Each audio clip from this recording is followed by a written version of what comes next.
All right, well, we could go ahead and start. Good afternoon, everybody, and welcome to the Planning Commission work session, Tuesday, March 5th, 2024. I'd like to welcome Ms. Russell, our new director, and Mr. Boone, the zoning administrator. And Ms. Russell, if you would like to start. Yes. Okay. Good afternoon, everyone. Again, I am Rhonda Russell, and I am glad to be here as a member of the staff of the City of Portsmouth Department of Planning. I hail from the Hampton Roads area, born and raised. I always say that because it's quite unusual because of our heavy military influence. And at this point in my career, I can say I have now worked for 3 of the urban core communities in Hampton Roads, Hampton, Newport News, and now the City of Portsmouth. With respect to my professional experiences and preparation, I hold degrees from Virginia Tech, Old Dominion University, and Nova Southeastern University, and I am an AICP credentialed planner with 27 years of planning experience. My strongest suits are in grantsmanship, over $100 million in grants successfully awarded and implemented, public speaking and writing. A mother of 2 adult children, and I reside in Suffolk, Virginia. Did you want to go through the Sure. agenda? This is my first, so I'm not sure. It's okay. Look, we're easy group to get along with. All right. So our work session items, we have an hour to talk about these items before our public hearing, which begins at 1:30. We have a Chesapeake Bay exception application, a proposed zoning amendment, which is essentially a change in the conditions, and then we have a proposal to amend the innovation district. And I will defer to the specific staff members to present these items, and then as you have questions about these items, if you would ask them at the end of the staff presentation. Okay? Absolutely. Okay, good afternoon, Planning Commissioners. Good afternoon. My name is Valerie Melzone. I'm a senior planner with the City of Portsmouth. The first application before you today is a request for a Chesapeake Bay exception to place a storage shed within the 100-foot resource protection area, or RPA buffer, at 5239 Sweetbriar Circle. Resource protection areas are comprised of tidal wetlands and shores, non-tidal wetlands connected and contiguous to water bodies with perennial flow, and a 100-foot landward buffer, which is further divided into a 50-foot seaward and a 50-foot landward buffer. Development within the resource protection area is regulated by Chapter 9.1 of the Portsmouth City Code and the Virginia State Code. Development of an accessory structure, such as a shed, is not a permitted, an exempt, or an allowable land use within the 100-foot RPA buffer specified in Section 9.1-10C. A Chesapeake Bay exception may be applied for to authorize an exception from the requirements of this section for approval by Planning Commission, should Planning Commission find that the request meets all of the required development criteria. The approval of an exception request must be based upon the making of certain findings. The first being that the request is the minimum necessary to afford relief. This can apply to, but it's not limited to, the size, type, or placement of a proposed structure. The second, the exception must not be based upon conditions or circumstances that are self-created or self-imposed. Granting the exception must not confer upon the applicant any special privileges that are denied by the Chesapeake Bay ordinance to other property owners in the resource protection area. The exception request must be in harmony with the purpose and intent of the Chesapeake Bay Preservation Area Ordinance, and reasonable and appropriate conditions must be imposed which will prevent the request from causing a degradation of water quality.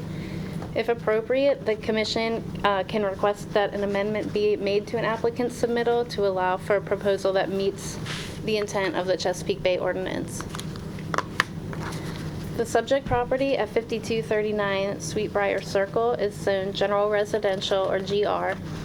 The property is .44 acres in size and contains a 2,564 square foot single-family dwelling with an approximately 175 square foot shed to the rear. A concrete patio adjoins the dwelling to the rear as well. The residence was constructed in 1956 prior to the adoption of the Chesapeake Bay Preservation Act and the associated designation of resource protection areas. Approximately 75% of the property is located within the resource protection area. The subject's property is surrounded to the north, south, east, and west by single-family residential properties, also zoned general residential. Lake Sweetbriar adjoins the property to the northeast. The applicant is proposing to place a 12-foot by 20-foot shed to the rear of the dwelling. The proposed shed will be located entirely within the 50-foot landward RPA buffer. The proposed development will result in an approximately 240 square foot net increase in the amount of impervious surface within the RPA. No trees or shrubs are proposed to be removed for the project. A water quality impact assessment, or WQIA, is a requirement for all land disturbances within the RPA. In the submitted WQIA, the applicant proposes to mitigate the 240 square feet of land disturbance with one planting unit. The quantity and species selection of the proposed planting unit meets all the recommendations of the riparian buffers modification and mitigation guidance manual for buffer restoration and establishment. Staff is recommending the denial of the proposed storage shed within the 50-foot landward buffer. Staff finds that the request does not meet all of the review standards specified in Section 9.1-12C3. The request does not appear to be the minimum necessary to afford relief and appears to be based upon conditions that are self-created or self-imposed, as there is already an existing 175 square foot storage shed to the backyard to be utilized for storage. Prior to requesting a Chesapeake Bay exception, staff strongly encourages applicants to modify requests to meet all Chesapeake Bay exception review standards by minimizing the size of proposed structures, placing proposed structures as far from the shoreline as possible, and redeveloping or replacing existing structures to meet their needs rather than developing duplicates. Staff finds that due to the proposed shed size and location and the presence of an existing shed on the property, the proposal exceeds the minimum land disturbance necessary to afford relief. Should Planning Commission approve the applicant's request, staff has provided several conditions to ensure that the development meets the remaining review standards and minimizes impacts to water quality. To my knowledge, the Planning Department did not receive any public comments regarding this application. This concludes my presentation, and I will stand by for questions. Thank you, Ms. Malzahn. Commissioners, are there any questions? No? Okay, thank you very much. Next one. The next application, Ms. Malzahn will also present the request, D2401. Good afternoon again. My name is Valerie Melzen. I'm a senior planner with the City of Portsmouth. The application before you today is a request for a rezoning to amend existing proffers to allow outdoor storage on the property at 0 Harbor Center Court. The subject property is approximately 2 acres in size and is zoned conditional industrial, or INK. The property consists of a concrete pier known as the North Pier and is currently otherwise vacant. The property is located within the AE flood zone and the intensely developed area, a component of the Chesapeake Bay Preservation Area.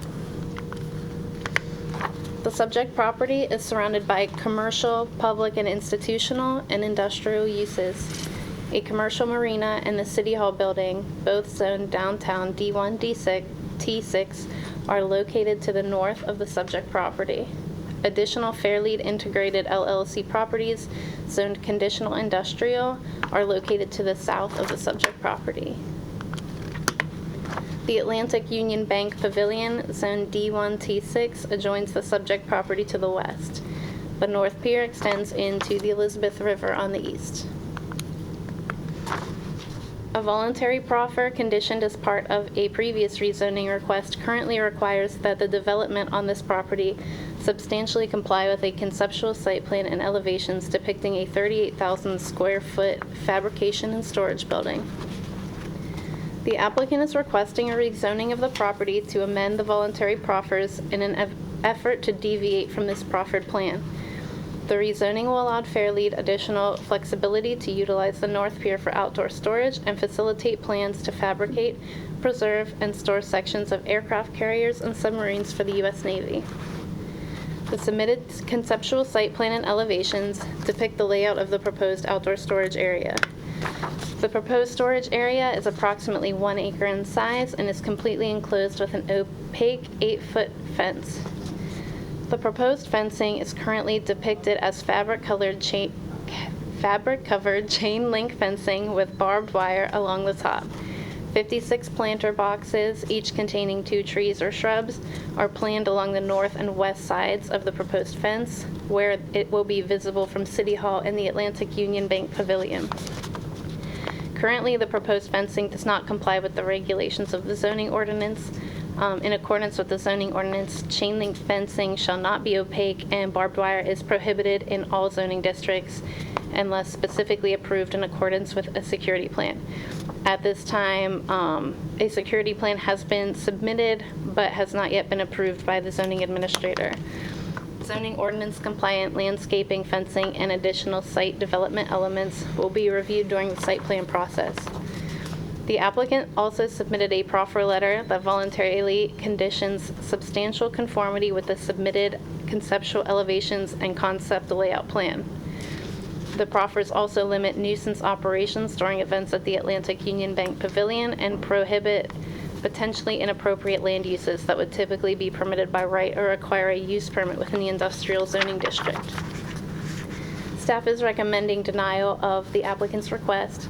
While the submitted voluntary proffers attempt to reduce the impacts to the proposed use on neighboring properties, staff finds that the proposed development is not compatible with the surrounding land uses and will negatively impact existing development and future development along the waterfront.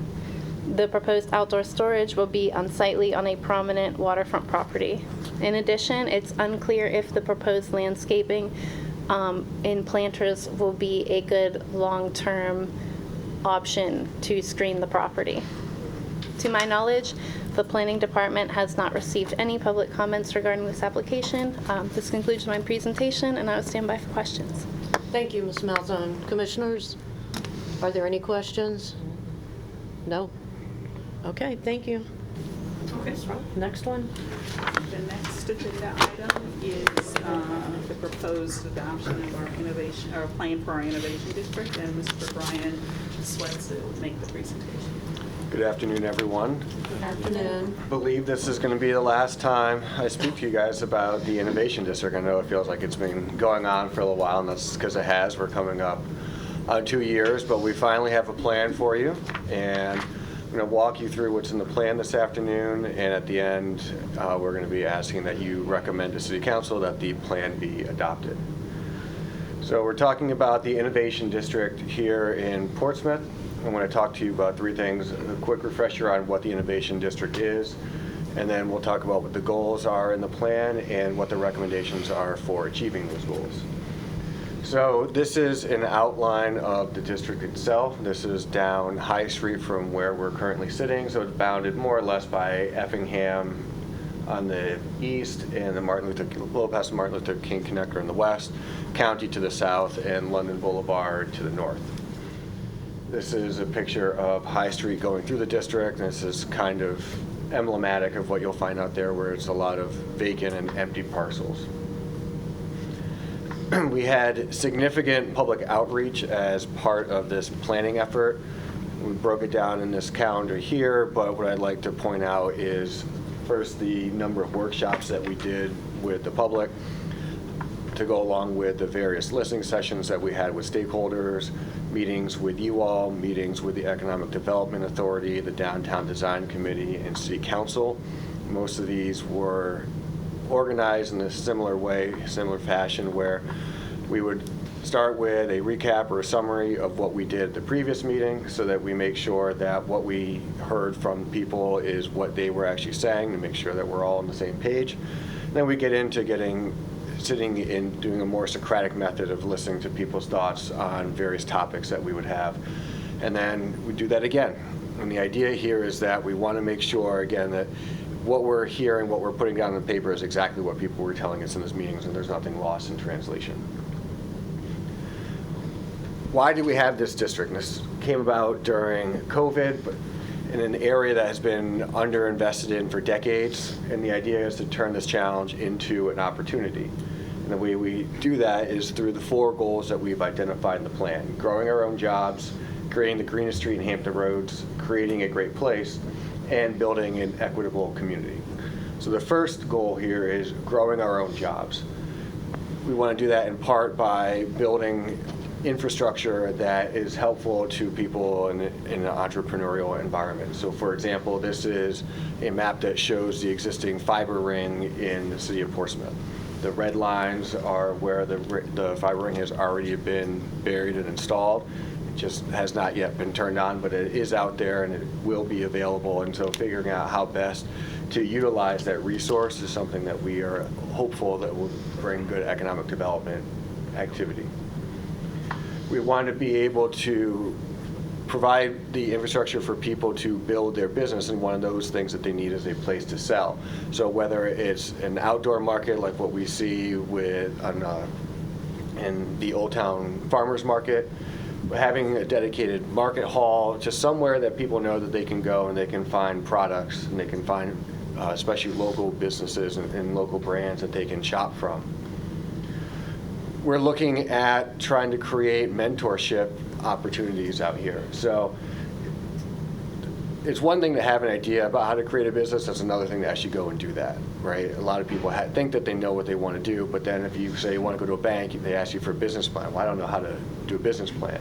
Or how are you going to market your product? How are you going to keep track of your finances? These are skills that we are looking to create ways to educate and mentor people so that they can go from having an idea into turning it into a functioning, sustainable business. One of the ways we can do that is by working with our economic development department and putting a small business support center out in the innovation district. I say local businesses very specifically. We're looking at targeting local entrepreneurs. This is not designed to be a regional activity center like a Waterside or a more national activity center, like a large city like a DC or something like that. We're looking and thinking more long-term, that we want to invest in our people and we want to grow our own jobs and we want to grow our own businesses because we believe that's a much more sustainable path to success, and we believe that it's something that will have staying power.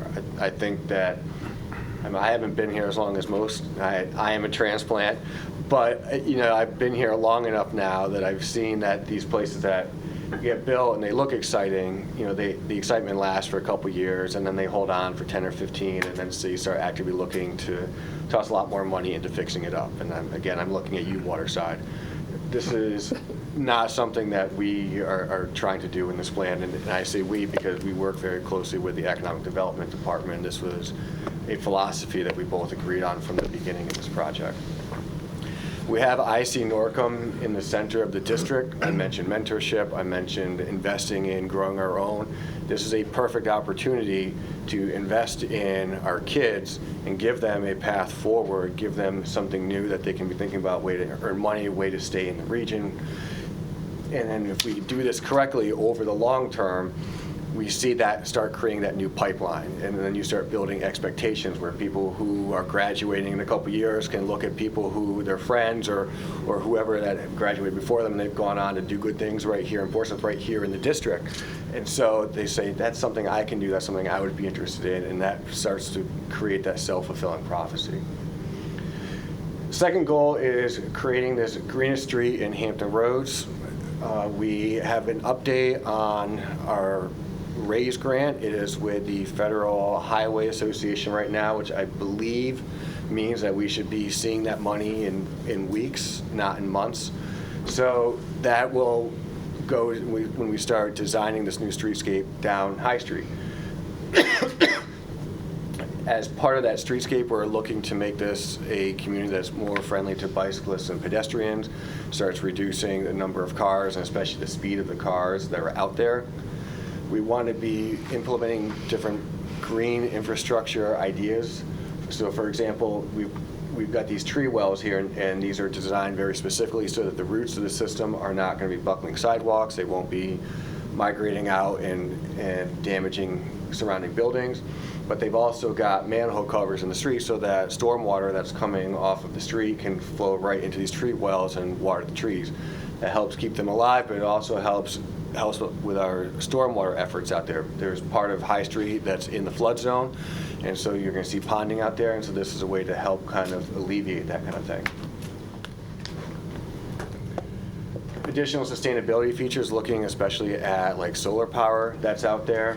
I saw a cool article this weekend out in LA. They're using this reflective paint that is designed to reduce the temperature in the surrounding air, so it helps fight urban heat island effects. So we're planning to have a section of the Southampton Roads Trail that's separate bike path in green down at the bottom. Maybe we can paint that with that reflective color, and it gets back into the idea of more sustainability, lowering the heat that we find out there in the community. We want to create a great place. I showed you the picture before driving down High Street, and there's not a whole lot there other than vacant buildings or empty lots. So one of the strategies that we've been thinking about is creating a more robust public art program and looking at things like murals or freestanding sculptures and statues out in the district, hopefully created by local artists or local community members, so that we start reflecting the community that's out there and the people that are out there. We're not aiming to come in and drop something out of a magazine on top of people. We want the people who live in the community to help us build this up. And then finally, we're looking at creating a more equitable community. This is a map from the federal government back in the 1930s. The red are literally the red line portions, or some of the red line portions of Portsmouth, including the Innovation District itself. And one of the legacies that you see in these red line districts, not just in Portsmouth but across the country, is a lack of features like, say, trees. This is a map of canopy coverage in the district. There are almost no trees out there, and that leads to especially higher temperatures. And so what we would like to do is help to start fixing those kind of things. So we can do that by, say, planting trees, or there's a number of other things, making the community safer, for example. This is a map of traffic accidents, cars and pedestrians. The darker the color, the more serious the accident. You'll notice that going through the tunnel, getting an accident there, you're much more likely to have a less severe accident than if you are just driving down High Street. And this section of High Street has been the site of, I believe, 5 fatalities over the last 7 years, which is kind of crazy on a street that's straight with traffic lights and not a whole lot of traffic, relatively speaking, especially since the Martin Luther King connector was built. So doing things that we can to make it safer out there is something that we believe benefits the entire community. So how can we do that? We've got 10 specific recommendations that are included in the plan. Before I get into those specific recommendations, I do want to highlight that we've kind of broken down the district into 3 different areas. Working from right to left on this map, we're starting with what we're calling Maker Square, which is where we're looking at putting in a maker space. And if you remember back to some of our meetings in the past, a maker space is kind of like a warehouse that we outfit with any number of tools and accessories that people might need to build and create things. And you have an operator out there who can provide classes for people who are looking to come and, say, learn how to do woodworking, or learn how to do electrical work. Or you can get a subscription or a membership so that you have access to all the tools, and you can rent yourself like a workbench or a workspace. So this is a place where someone who has an idea, you have a low capital option as somewhere to start working on your product, instead of, say, trying to outfit your garage or your basement or something with all manners of tools that may or may not work for what it is that you need. Second, in the middle, we have this health and wellness square, where we're looking at attracting more health and wellness type users in support of the new Hampton Roads Community Health Center and in support of the existing social services, behavioral health center, and the Virginia Health Department. And then finally, the Martin Luther King Gateway. This is a predominantly light industrial and industrial area. This is an area that we're more or less recommending that we just leave alone. There's existing businesses out there that we don't want to mess with. There are spaces out there that could be good for people who graduate from the makerspace who need more space for, like, say, production or manufacturing.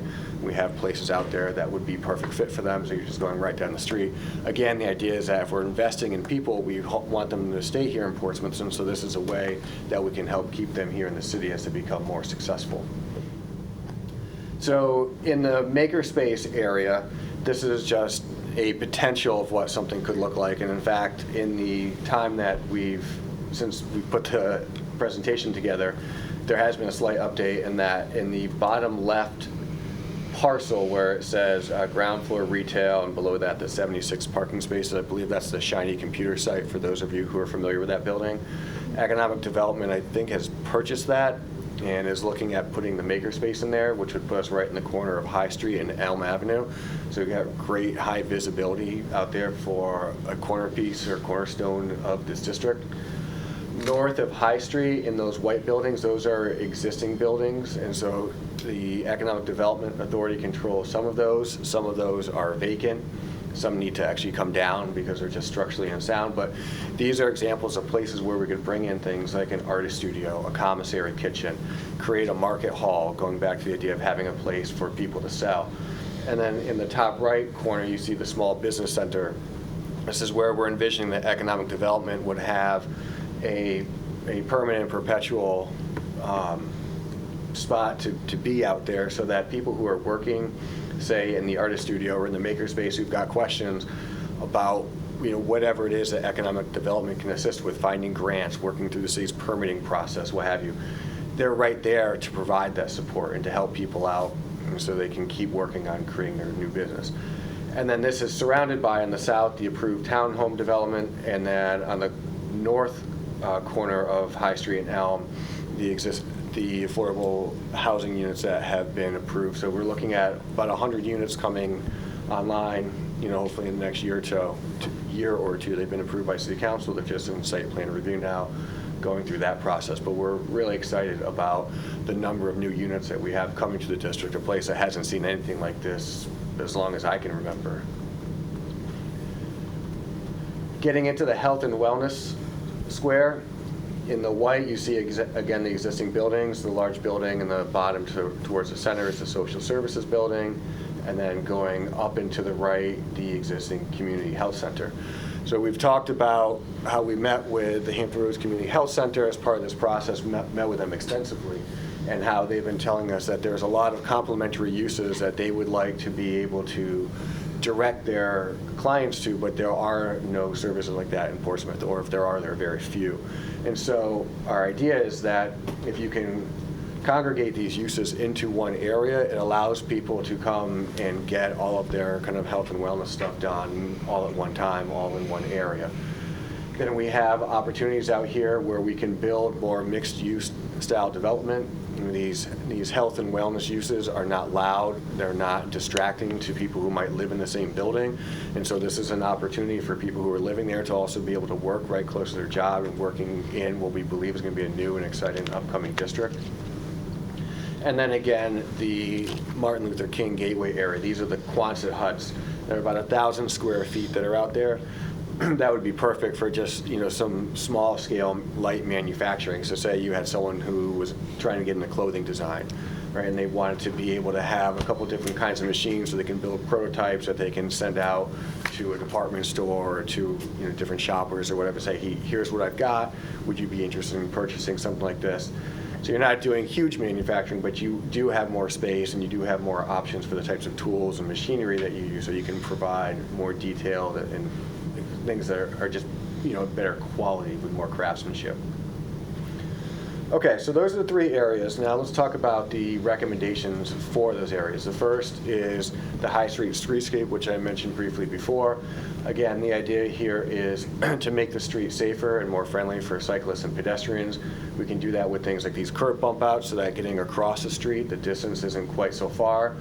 Putting the shared use path for cyclists and pedestrians off of the street instead of on the street. I've said this before, I don't know a whole lot of people who enjoy riding their bike on the street with traffic. I will say that I live in Norfolk, and Norfolk has put a ton of on-street bike paths in. I haven't seen anyone use them. And in fact, the bollards that they put up look like they've been removed, as if the city has decided that, we've run this experiment long enough and it's not something we believe is successful. And so we're moving away from that.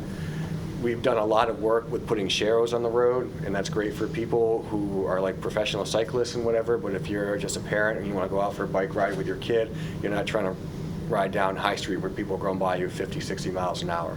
So we think that this is something that makes a whole lot more sense to attract more users instead of building facilities for the existing users who would already be riding down High Street anyway. Again, I mentioned the idea of a district-wide tree planting program. And this chart is kind of designed to show you the extreme differences in temperature that you see when you move from a downtown, more urban area out towards the suburbs and more rural areas where you find more trees and less impervious surface. We know that this district is one of the hottest in all of Portsmouth, and so doing what we can to try to reduce temperature while also raising property values and improving the aesthetics out there. I found this picture and I thought this was great because I actually covered a whole bunch of recommendations at one time. Creating new gateway features, expanding public art, creation of a CEPTED program. CEPTED standing for, oh God, Julie's gonna yell at me because I always forget this. Community crime prevention through environmental design. So this is a solar piece of artwork. This is the type of thing that it encourages people to gather around. So you've got community building. It's an interesting thing to look at. You put it in somewhere high visibility, and it demonstrates to people that we're somewhere new, we're in somewhere different, we're in somewhere that looks kind of exciting. Something like that ticks off a whole bunch of boxes at once. But the idea is that we want to differentiate the district from other parts of Portsmouth, and especially with things like this, and by having specific gateway features that visually demonstrate to people that yes, you are in a new neighborhood. We think that all of that kind of stuff goes a long way in creating excitement and creating an exciting place to be. We are going to need to update our overlay district in the zoning ordinance. One of the common themes that we kept preaching to people was that after we've talked and after we've agreed on what we want to have out here, we need to make it as easy as possible to put those things in. So for example, we are going to recommend that we have mixed use by right. Not multifamily by right, but mixed use by right. So looking at some sort of first floor non-residential use, that could be some sort of retail, it could be some sort of health use, with then residential up above. We want to be able to have taller buildings out here. We want to increase density. We want to reduce our parking requirements. There's a lot of smaller lots out here, and so having higher parking standards means that you have less area that you can use for profitable development. So by reducing those parking requirements, hopefully, A, we can reduce the amount of impervious surface that's out there, and then which helps for all the benefits to the city that we talked about before, but it's also a benefit to anyone developing because you don't have to build as much parking. And then you can build instead stuff that you can make money off of. There is no such thing as free parking. It's just a matter of who that cost gets put onto. And in the case where you have these huge parking lots, the cost is usually being put on the consumer. We heard loud and clear from the public that they want to see sustainability and resiliency characteristics out in the district. So again, the trees are always a good example of this, and you can see here that you've got that opening in the street that feeds right into it, so that the water is getting off of the street, it's getting out of our sewer systems, and instead it's being utilized by vegetation that's out there. We also know that we want to have a more resilient neighborhood, and so resiliency is not just an environmental thing. In this case, we're talking really about economics. So think about during the pandemic. Localities that are overly reliant on tourism, when tourism shut down, saw a huge drop in city revenue. By being able to create more local businesses, we are increasing the types of uses and the types of businesses that we have so that our eggs are not all in one basket. Another good example of that would be the military.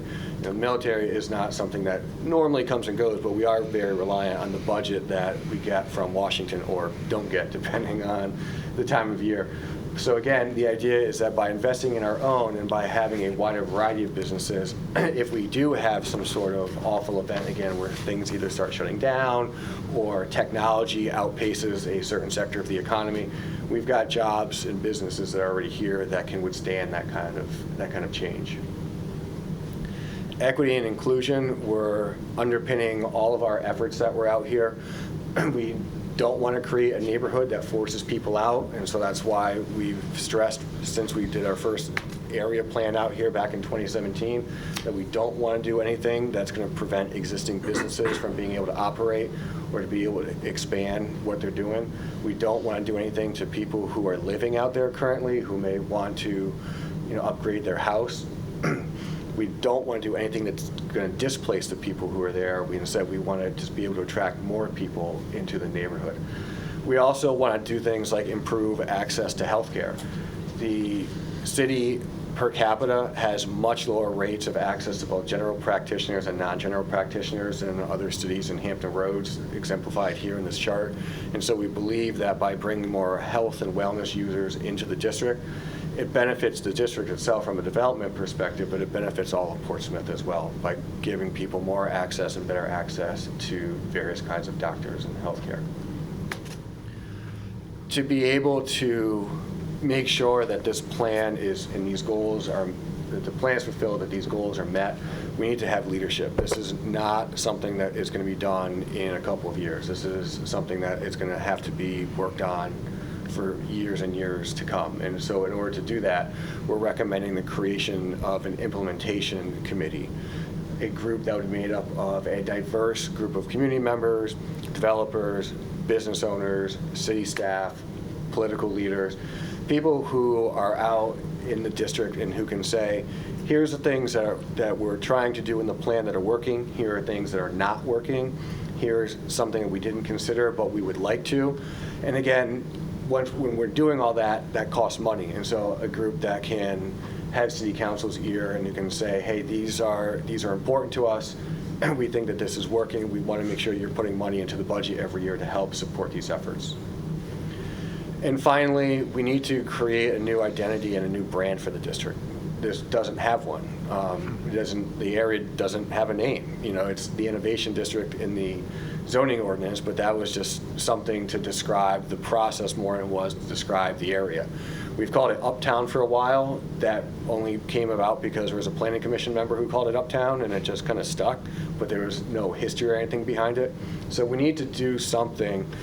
We need to have dedicated campaigns to be able to create a real identity for the area and a real brand, which is different than just marketing. And the marketing is, send out your email blast, or you've got radio advertisements or whatever, right? But we need to have people, especially people from the community, who are invested in this, who are starting to define what this is. And then once we have that, then we can, as we start building from the ground up, we can start pushing that out so that it's something that has a better chance of sticking. Stuff that just comes from the city or it comes from a consultant is not going to be the same as something that comes about more organically from people who live and work in the district. So again, we are going to ask that you recommend that City Council approve this plan. We'll be coming back in the very near future with updates to the zoning ordinance to build on what we've been talking about here.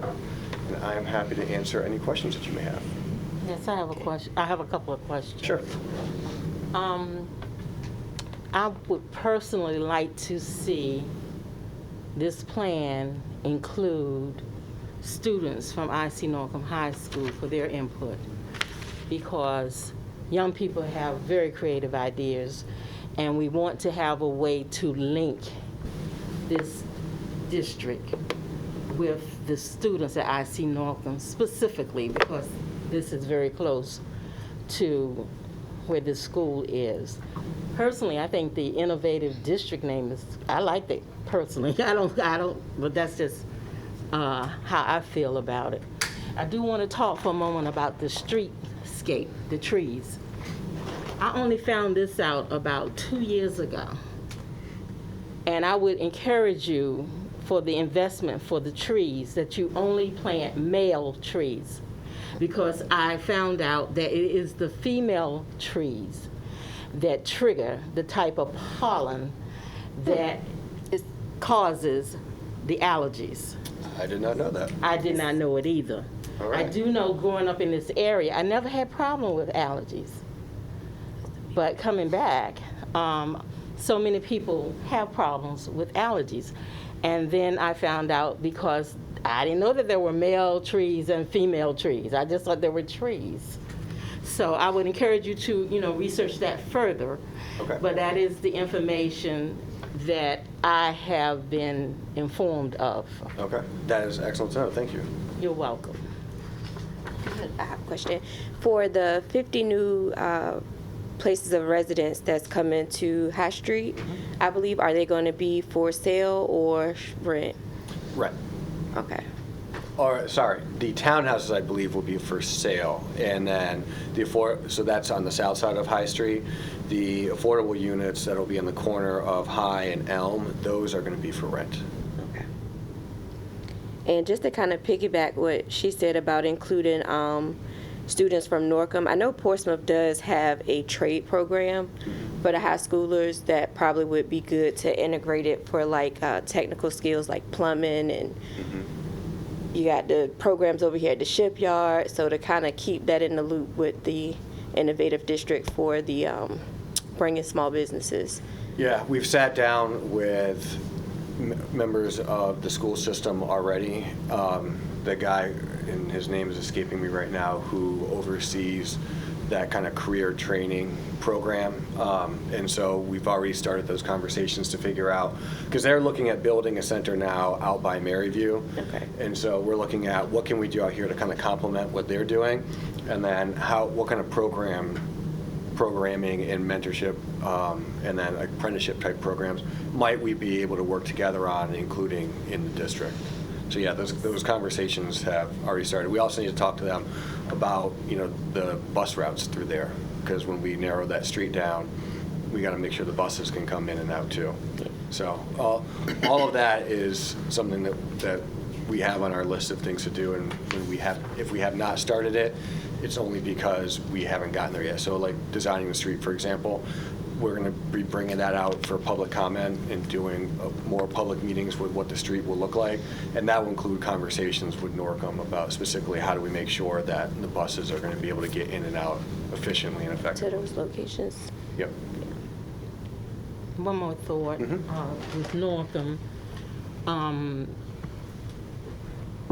In meeting with Northam, obviously, my opinion would be to meet with the principal of Northam, and also to do the presentation for the students at Northam, because many times, they get left out of the planning, and we tend to look more to the adults. But you mentioned about having an innovation district committee. I would encourage you to put young people on that committee too. Agreed. Yes. Because that will help to engage them and Yes. to appreciate what the city is trying to accomplish. Yep. So if you can, put that in, I know you're busy, but if you can, have a presentation and have it with the students of Norcom once you met with the principal, I think it would just be the icing on the cake. Yep. So that would be just my last recommendation. Yep. Yes, we are definitely planning on doing that. Thank you. Okay. Commissioners, any additional questions? No? Thank you, Mr. Snett. Well, Ms. Russell, anything else? Yes, one more thing, and it's a new item for the Planning Commission. So today is, literally, it's my second day of work with the City of Portsmouth, and so on a whiteboard as I walk into my office are the upcoming board and commission meetings. So it's a Planning Commission meeting today and the Board of Zoning Appeals meeting on March 27th. And so that immediately clued me that I need to ask for those packages. And in the reviewing of the packages, I haven't had an opportunity to review ordinances or anything like that, so I go to exactly what I know. I'm like, okay, so I'm looking for evidence that the Planning Commission has received notification of the Board of Zoning Appeal agenda items in preparation for the March 27th meeting. And it is my understanding that as a body, you all haven't received that information, but it is a requirement of the Code of Virginia. And so that's what your supplemental package that was before you is when you arrived at the meeting today is for.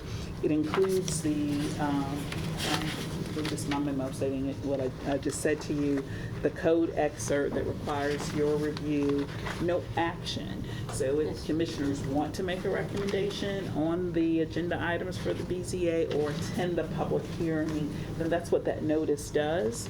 And we've included a draft agenda as well as the maps. So part of my career experiences includes education. And so as a teacher at the collegiate level, I've always tried to anticipate and advise my students, y'all are my students, but just to advise, what will be the purpose of that, right? Why is this a good thing to do? And I think about that as it relates to what the function of the Planning Commission, which is visionary, and forecasting, is you really get an insightful look at the real applications of our codes and ordinances and how people are attempting to implement them as they walk out their lives, right? And so the 7 agenda items that will be considered next month, you've got a couple of variance applications. You have an appeal application that is going forward for consideration. And then we also want to look at if there are any patterns. Something, and I don't remember who now, it's only been 2 days, but someone did share something with me about patterns in terms of variance requests. So one of the things that, if you see in the Board of Zoning Appeals, a routine variance application request, say like a front yard setback requirement that is 9 out of 10 times predominantly approved by the Board of Zoning Appeals, that really should clue the decision makers, your council, your planning commission, your staff members to consider amending your ordinance so that it is consistent with that pattern, right? And so just looking at this information on a regular basis and having us as the parties that support you in this point out those findings is going to be helpful for you. And so this will be a regular agenda item for your work session. That's great. So having said that, again, it's my second day. Mr. Boone here will answer any questions for you about the BCA agenda. Go ahead, Mr. Rand. Okay. Good afternoon to all the commissioners. As Ms. Russell stated, you have before you the upcoming BZA agenda. The items that will be coming before the BZA on that day include a couple of variances, special exceptions. We have one appeal letter, and special exceptions, and I can go through them for you all if you desire, to give you a brief update of what they are, pretty much what the legal description describes those cases to be. Okay. The first one is, would you like me to go through those? You can quickly go through them if you like. Okay. The first one is variance 2403 177 Peninsula Avenue, and they are requesting a variance of ordinance section 4.2, that's 217 I3B 4C, and that's for to construct a accessory dwelling unit to the side of the principal structure prior to pursuing a Chesapeake Bay exception. That would be the first for the variance for that. Then we have a special exception for 2135 Columbus Avenue, and that is to authorize a reduction of the required interior side yard setback from 7 feet to 3.5 feet to construct a detached single-family dwelling on a lot 29.5 feet in width and 100 feet in depth. The second one is A2401, and that's for 680 Military Road. That is for appeal. They are appealing the zoning administrator's determination of the proposed use as a shipping container / chastity storage yard rather than a port facility. The fourth item is a variance 2406 for 4704 Camden Avenue, and they're seeking a variance for the to authorize a reduction of the required rear side yard setback from 25 feet to 21 feet in order to construct a detached single-family dwelling on a lot 25 feet in width and 100 feet in depth. They also are seeking a special exception to reduce, to authorize a reduction of the required interior side yard setback from 7 feet to 3 feet on both sides to construct that dwelling on that property. And the final one is a special exception for 1913 High Street, and they are requesting a special exception before the board to authorize a reduction of the required interior side yard setbacks from 7 feet to 5 feet in order to construct a detached single-family dwelling on a lot 26.25 feet in width and 100 feet in depth. And so those are the items that are coming before the board on March the 28th, excuse me, April the 24th. I'm sorry. March the 27th. I'm sorry. March the 27th. Thank you very much, Mr. Boone. Commissioners, is there anything else? Any additional questions? No? We're good? Okay, all right. Well, then this meeting is adjourned, and we will see everybody back in the chambers at 1:30. Thank you.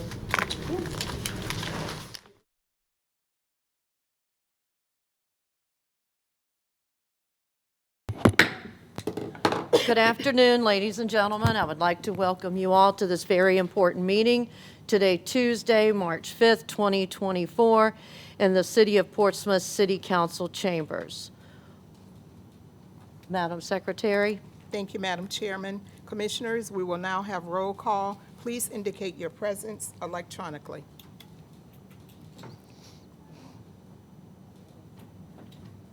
Four members of the Planning Commission are present. Thank you, Madam Secretary. Commissioners, before you are the minutes of the February 6, 2024 public hearing. If there aren't any changes, we are in need of a motion and a second.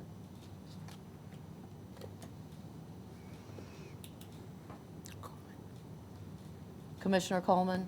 I'd like to make a motion to approve the February 6, 2024 minutes. I'll second. Thank you. Commissioner Taylor. Madam Secretary, we have a first and a second. First and a second to approve the minutes of the February the 6th, 2024 public hearing, and you will be voting electronically.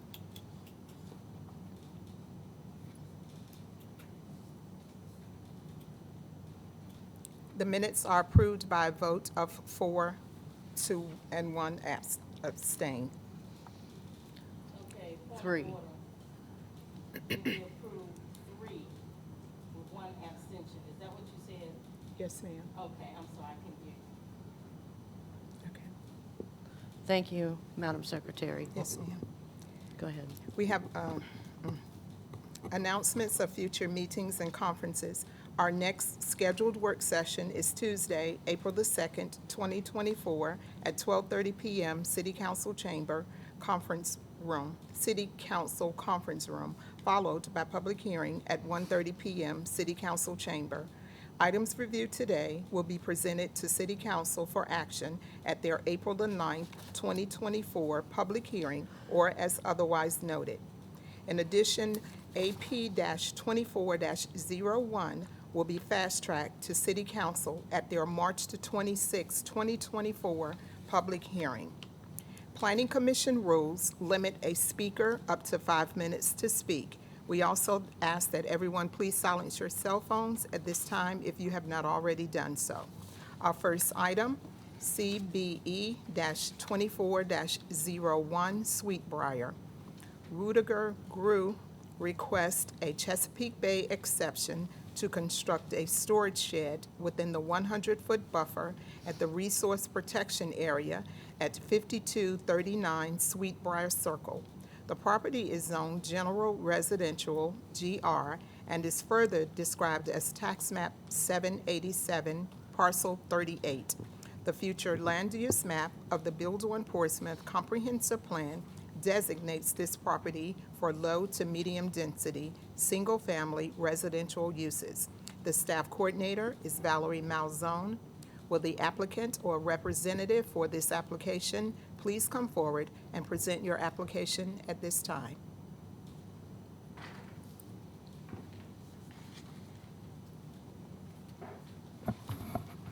Good afternoon, Madam Secretary. Could you speak up, please? Higher. Good afternoon, Madam Secretary, Madam Chair, and members of the Planning Commission. My name is Rüdiger Grau. I'm one of the owners of the property at the address 5239 Sweetbriar Circle. And as you know, I have applied to build a 240 square foot shed in the backyard of our house. Probably you are wondering when you see my application why he needs a second shed. He has already a shed. So let me explain this in some short information I want to give you.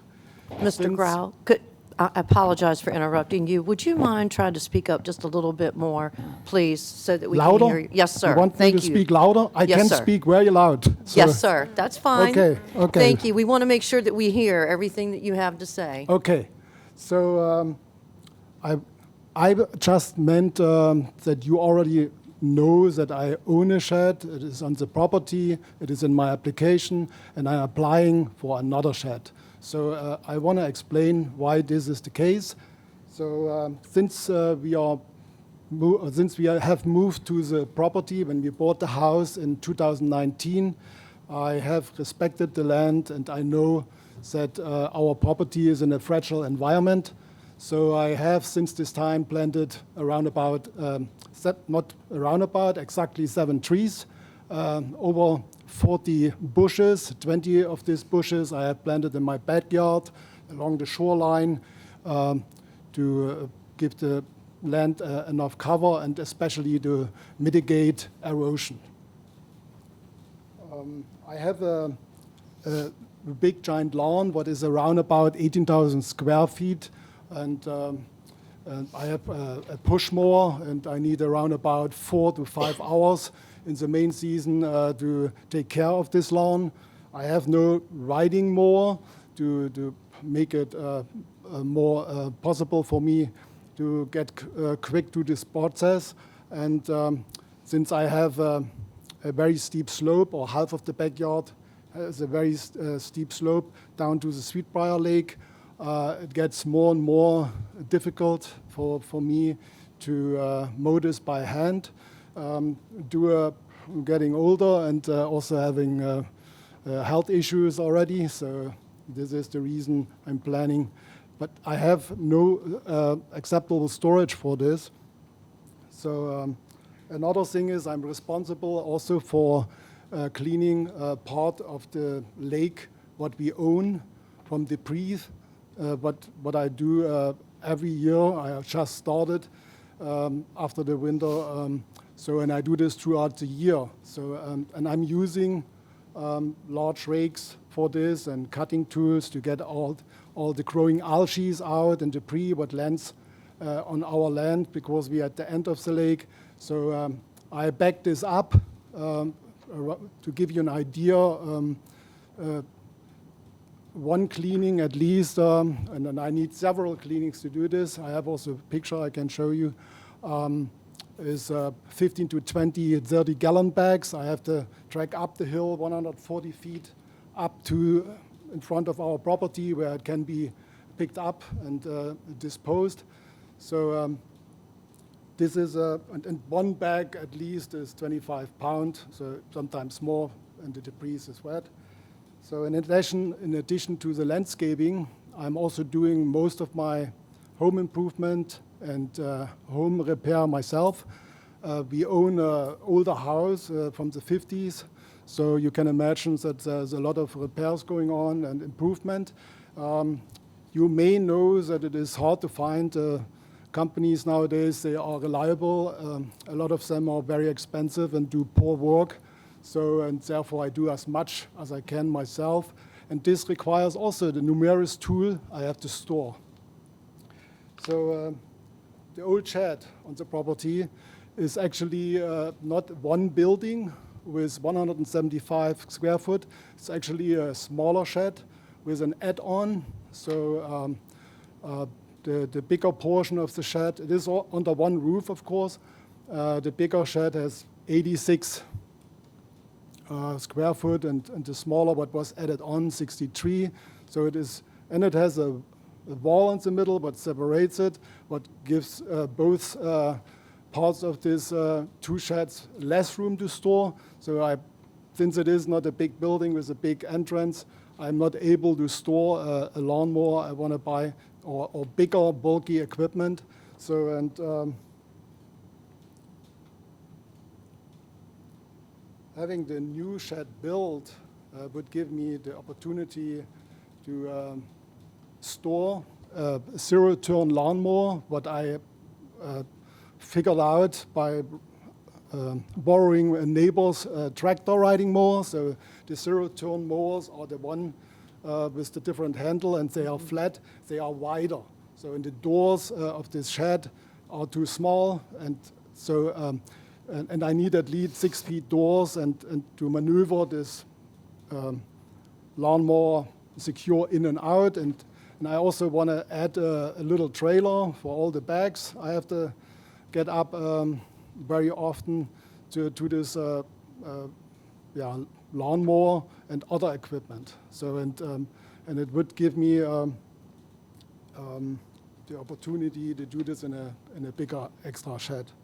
So I want to say, as a good steward to my property and to the environment, permitting this shed and knowing what it is for would give me the or enhance my ability to take care of our property, not only that it looks good and beautiful for ourselves, also for our neighbors.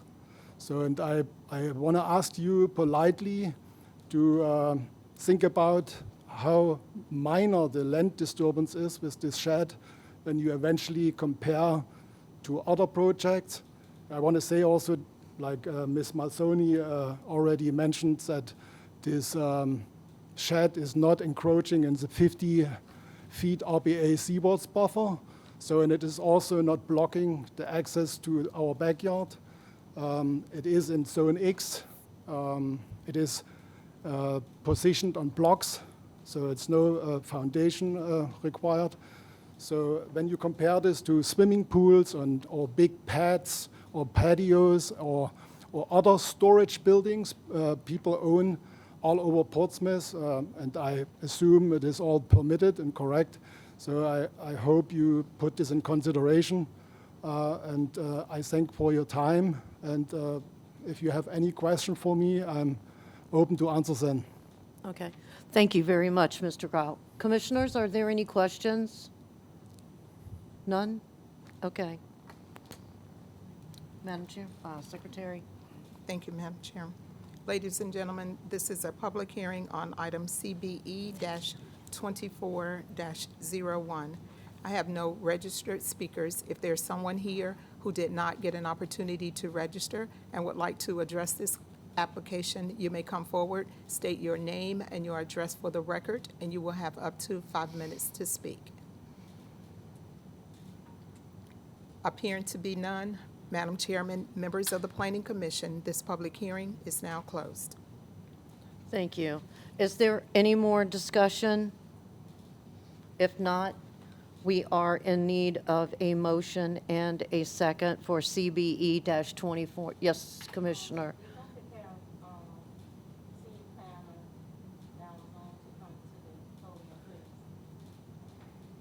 Ms. Malzone, thank you.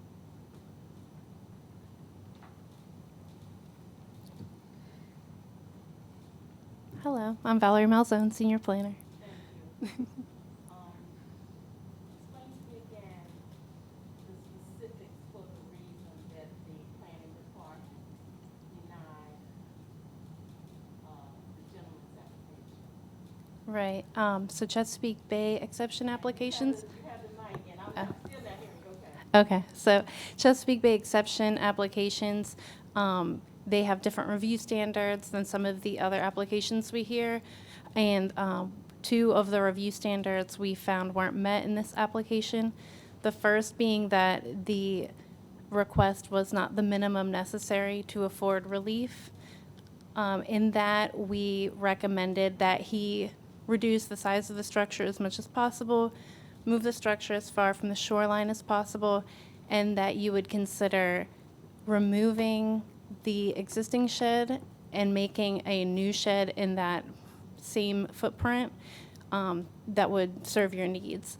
Because when you build in the same footprint, it constitutes redevelopment and then a little extra development as opposed to a lot of extra development. So for those reasons, we recommended denial just because we thought that replacing the old shed would be less detrimental to water quality. And if he replaced the shed, he could replace it so that it would be in compliance with what is required. Correct, yeah, so depending on how large it would be, because it would still have to be the minimum necessary, just because you are proposing to build it over the old footprint. If you wanted some giant shed, that would still not be acceptable. But if he was able to propose a larger shed with the removal of the other shed and it still did not extend into the seaward buffer and it was an appropriate size, the planning department would probably be more likely to recommend approval in that situation. So if he were to remove and rebuild and be in compliance, he would still need to come before us? Correct, unless he is removing and rebuilding in the exact same footprint with no enlargement, then he would have to come back before you because it's still a development of an accessory structure in the resource protection area. Okay, do you mind putting that please? I'm sorry. Thank you, Ms. Malzone. So,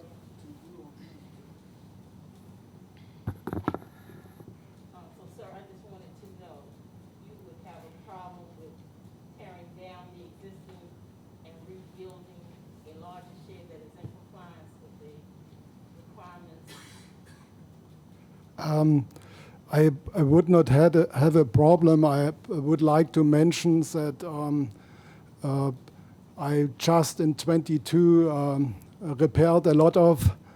I'm someone who tries to preserve older things, not tear them down and throw them away. This pollutes the environment even more, and it is done on a regular basis. I can see it, what Flipper do nowadays. I repaired this shed because it was not in a good shape. The original shed was probably over 25 years old. I don't know when the add-on was, but the house we bought was from an older gentleman, an older couple that was living in there. They lived over 20 years there or even more.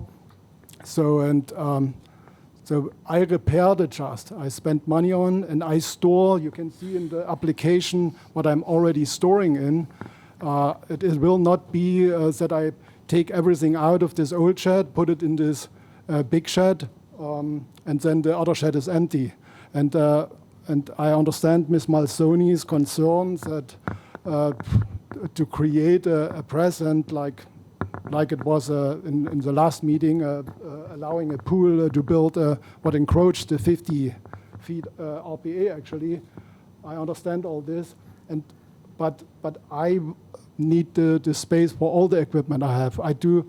It is like my wife says I can have our own landscaping company. So much stuff I have for taking care of the land. So it would also create more land disturbance because next to the shed there is from the previous owner T-post for clotheslines. We still use this. This is set in concrete, so we don't want to get rid of it. So for making changes there, this has to be removed. So and reset. There would be no better place to do this in the yard because what you already know, 75% of our property is in the 100-foot RPA buffer to a retention pond, to actually stormwater maintenance facility, not to the Elizabeth River. like it's so often with other cases. So what I want to say is I could reduce the footprint of this newer shed, to make it some smaller, to reduce the general footprint this both sheds would create. So, but this is what I would like to do, to tear it apart, since there's a much bigger slope under this shed, and you can see that because of the slope and the addition, there are two different elevated floors. So they took care of the slope. So when I built a bigger shed, I would have, of course, one space, and I have to lift up this shed too much. I would probably need a better foundation, and builder would recommend then eventually doing concrete, and I don't want to seal up the ground. I want to set it on blocks, but I don't want to set it on 2 or more blocks. So therefore, I hope you can understand, because it is not so that I want to use it for something else. It is really for this case, what I explained to you. Thank you. Commissioners, are there any additional questions? No comment? I know you mentioned in the work section about an if, and then there will be conditions that you would recommend. Do you mind coming back to quoting and just tell us what those conditions are? I'm sorry.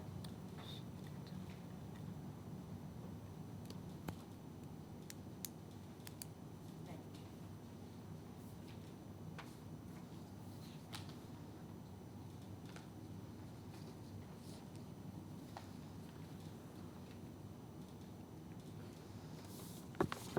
Okay. Valerie Melson, Senior Planner. Here are the proposed conditions so that to ensure that the Chesapeake Bay exception, if approved, would meet the remaining review standards and protect water quality. The Chesapeake Bay exception shall authorize only the proposed development that is approved. So he would be held to exactly what was approved on his conceptual site plan. We would require a purchase order from a nursery that includes the genus, species, and cultivar and size of all proposed plants to be utilized to meet mitigation requirements. This is to ensure that all the plant selections match what the Department of Conservation and Recreation and the Department of Environmental Quality recommend for mitigation in the Chesapeake Bay Preservation Area. Number 3 goes along with that too. All plants selected need to be chosen from the riparian buffers modification and mitigation guidance manual. 4 is development shall be in substantial conformity with the concept plan that you approve. And to minimize land disturbance, number 6, the southeast side yard will serve as a single construction access site. And if heavy mechanical equipment will be utilized within the resource protection area to place the shed, we would require an updated water quality impact assessment, because mechanical equipment access wasn't included on his initial proposal. So if he was trying to do that, we would want to include that in his land disturbance calculation and make sure that that was mitigated as well. And those are all taxes and fees associated with the property shall be paid. So that was the last one. Thank you. Thank you, Ms. Malzone. Mr. Grau, I have a couple of questions for you, if you don't mind, sir. Yes. So just to make sure that I'm clear, you're going to tear down, if you're looking at that land survey right there, the shed on the left, are you tearing that down, or No. are you keeping it? I keep this because, like I explained, it is not enough space, and I just renewed it. It was it's an old shed with falling apart doors. I made this all new. I can show you pictures before and after. So it would be wrong to throw away and pollute the environment with brand new wood I bought in 22. So I would not tear this down, but I would to compromise do to lower the size of the other shed. But like I explained, for this mower and this equipment, what is the most safe I can use on this steep slope, I need this space. And I cannot, I was asked by Ms. Malzone if I considered in the past to replace this shed. So in 2022, I got some estimates for reconfiguring this shed or replace it. This is also in my answers in my application. I got offered to reconfigure the shed, so only add something on and repair the shed for $9,000, but only if the company could do the fencing too, but would be another $11,000. So I declined, or I said, no, I cannot do this. And I'm very handy with tools, so I was thinking I can do this on my own, so I repaired the shed. So, and it would be, I can call it sin. Okay. It would be a sin to tear this apart, only to put a shed there. And when it comes to, your question is answered, actually. Thank you. Sorry. And just one more quick question. Okay. The one that you are interested in putting in will be up off the ground on blocks, correct? I just want to correct. make sure that It is a very flat zone. It will be on blocks. Okay. Thank you very, very much. Commissioners, are there any additional questions? Okay. Sir, you can go ahead and have a seat. Thank you again. We had a motion. We had a motion? No, we didn't. Okay. Commissioners, we are in need of a motion and a second for CBE-2401.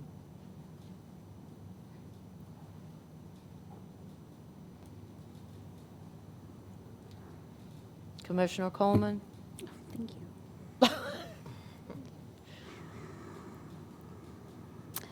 I make a motion to deny the request, so approve as submitted, or deny the request, however that needs to be stated. So deny the request for CBE 24-01. Thank you.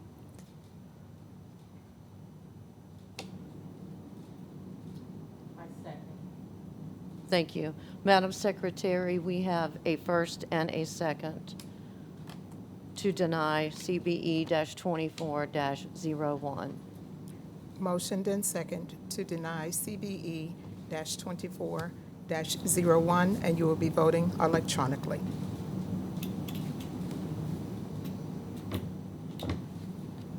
This item is approved for the denial by a vote of 3-1.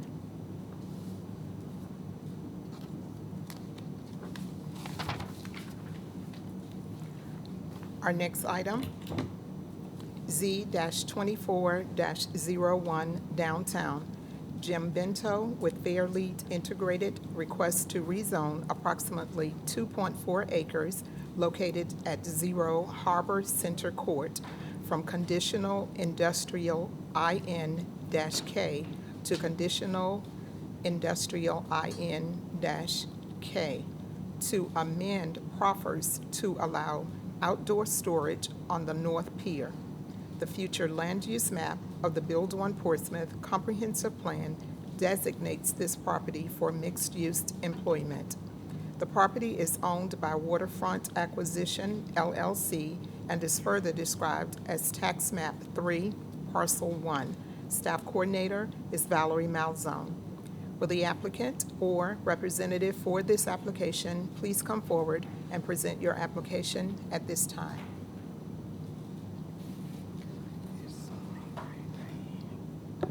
Good afternoon. Thank you, afternoon. Madam Chair and Commissioners. Appreciate your time here.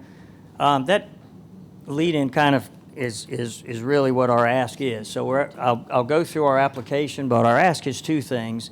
And one is that we have that it's the North Pier situated right out here.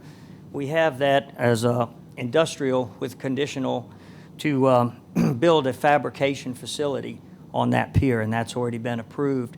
And so our ask is, on that piece, is that we could extend that 5 years from now, and I'll explain that why. And then secondly, during those 5 years, if we could store some steel and some structure pieces from the pieces of aircraft carrier and submarines that we're building right here at our Wavy Street location. So Fairlead Integrated does just that. We work for Newport News Shipyard and the United States Navy, building pieces of aircraft carriers and submarines. We have our Wavy Street location here, which is our big fabrication facility.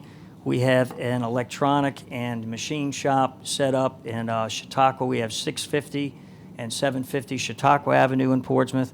And then our third facility is a panel line where we take just steel panels and reinforce them to bring them over here to build structures, and that's at Victory Boulevard in Portsmouth. So we have those 3 locations.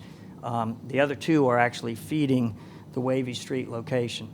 So what we have proposed to do is to originally in our proffers and in our offering, we put in some screening and a little bit of vegetation around the screening to kind of put a buffer zone there between the pavilion and the marina here. And so what we propose to do now is go ahead and put up the fencing and the screening and some of the vegetation, as you can see in this picture, but without the building. And we'd like to be able to use the middle 1 acre of that pier as storage until we can get the funding to build the building. Working for Newport News Shipyard, they have supplier development funds and submarine industrial base funds, and they're our customer, but they dictate to us what we build, how we build it, and when we do. So our newest thing now is we have to step up production. As everybody's heard about, the carrier programs are so far behind. So we're having to step up production, and in order to do that, it takes a certain amount of what we call lay-down area to spread this steel out so that we can support it and then take it into the main yard, weld it into what we call modular sections of carriers and submarines, and then we take them into the preservation bays, do the preservation on them, and then store them at a facility off-site in Norfolk until the Navy is ready to use them. In order to do this, we have a contract with Newport News Shipyard that we have to increase our production facility here at Wavy Street.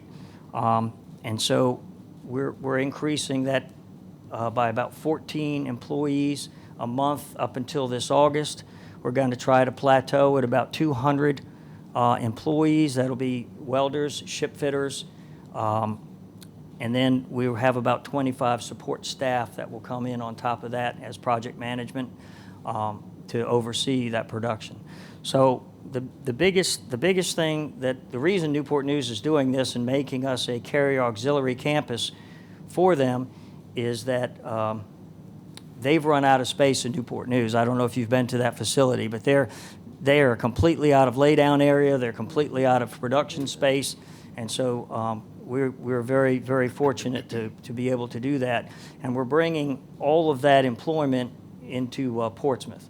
The storage facility in Norfolk is being used by NNS. They leased the property from us, but we don't have any employees over there. Those are all Newport News Shipyard employees. Our employment is Wavy Street, and for the carrier program is Wavy Street, Chautauqua Avenue, and Victory Boulevard. And we also have actually a Navy small boat shop over at Victory Boulevard as well. So I don't want to speak too long because I know there must be some questions about this. But again, on the ask is twofold, and one is that if we could get a 5-year extension on the industrial zoning with the conditional zoning that we have to build the fabrication building, we believe we can get the supplier development funds by that time. And then the second ask would be to put up the buffer, put up the screening, put up the fencing, and use that as a laydown area during the interim. And the one thing I wanted to mention about that too is there's been some talk about some dust and noise and things. So we did put in a proffer to not have any noise or any, I I want to explain about the noise and dust anyway, but we put a proffer in there that we wouldn't create any noise, wouldn't create any dust or any of those things. We'd cease operations an hour before any event at the pavilion until an hour after the event was over. So we did put that in our proffer. But again, I want everyone to understand this is a lay-down area. It is not a fabrication area. It is not a delivery area. It is not a parking area. So it's for our internal use only. When we know that we have a load of steel that's going to wait a long time before it goes into production, we need to get it out of our way so that we can put the steel that we are using right away into production and build these modules. So I'll kind of leave it at that and accept any questions, please. Okay, thank you, Mr. Bento. Commissioners, do you have any questions?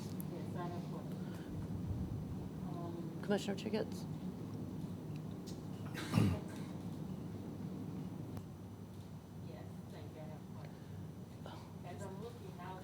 Can you, pardon me, can you move your microphone so that she can hear you? Please, thank you.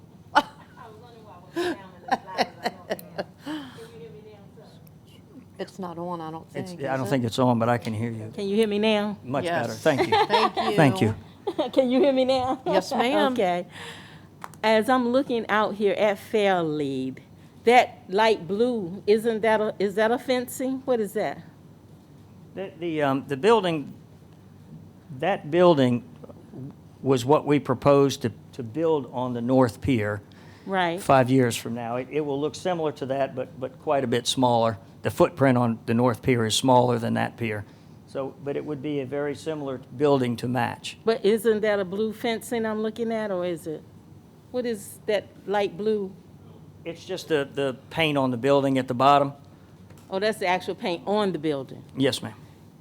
Well, would there be a problem with you having something similar to that instead of that fencing that you're proposing? In other words, something where the general public can't see at all into where you have laid down the steel until you can take care of the other obligations that you have for that. In other words, a fencing that is not that is a privacy fence instead of the, whatever that fence is you proposed already. Yeah, what we had proposed, there's a NAVC standard that they ask us to uphold, and that's the chain link fence. So you can't digress from that at all? Is that what you're saying? I actually have put in an application with NAVC and with government to see if there's any way around that. Right now, that is a regulation. I sent that into planning and zoning. It's called a 00972, and it describes the fencing, and it's the chain link fencing with the 3 strands of barbed wire, very similar to what's on the other side of the pavilion, where they store the containers and the tractor trailers. And then on that, we were going to put the screening on the fence. And then I proposed and proffered that we put planters out. They're really big planters, probably the size of this. And then tree all along, there's a couple hundred trees all along the fence on the side of the marina and the side of the pavilion, as you can see. And the actual amount of planters and trees would be quite a bit more than that. So, and that's the interior of the pier, and you can see the footprint that we'd actually fence off. Now, a good bit of the pier is an apron on pilings. The middle of the pier, that acre is all on land, and the apron all around there, as everyone here probably knows, has kind of fallen in. So we spent about $150,000 on, you can see there's still a backhoe there, pulling all of that out of the water, cleaning all of that up, and trying to be good stewards of that pier until someday it can be built out back at its original footprint and then put the fabrication building on that. The issue that we all have, the city did a study as well, is to rebuild that pier and get it ready for construction is somewhere between $8 and $10 million.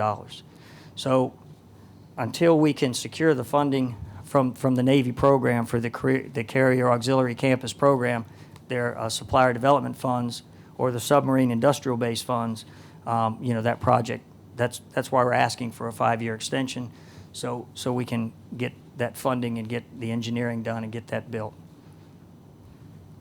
Thank you. Welcome. Commissioners, are there any additional questions? I would ask the principal planner or senior planner, Ms. Valzone, would come to the mic again, please. Ms. Malzone, thank you. Thank you, sir. Thank you.